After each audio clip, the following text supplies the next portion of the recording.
The whole reason that I wanted to study journalism was because when I was growing up, there was no one who looked like me who was on television. It's also a really important thing for Aboriginal people to be in control of the way that our stories are told. So I wanted to make sure that I did everything that I could to maximise every opportunity given to me so that when other young Indigenous girls watched television or listened to the radio, they hear or see someone like themselves.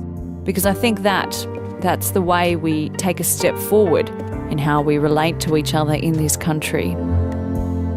For me, there was a constant struggle because in my family, I'm the first person to go to university. And it's that thing where if you can't see it, then it's really hard for you to imagine yourself doing it.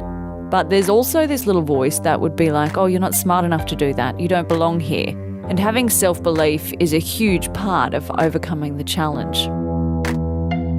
Something that I've always carried with me is that it doesn't matter what job you do, you work as hard as you can to do the best that you can. And seeing that in my mum when I was growing up always drove me to do better and to be better. When it does get tough and when I do feel like giving up, I think of all of the really strong women who've come before me, like my mother and my grandmother.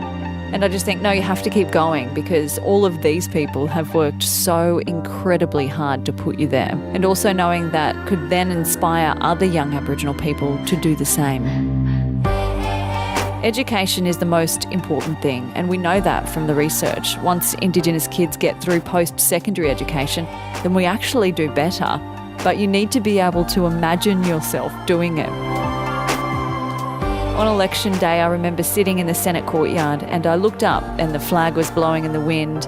And I remember thinking, anything is possible because it wasn't that long ago that my grandfather wasn't even allowed to vote. There are just so many options available to us now. It's not just university, there are vet courses, there's on-the-job training. You could start your own business. The key thing now is that we do have access to more opportunities, and that gives you options. Whatever it is you want to be, you can absolutely have the life that you dream of, and education is the driving force.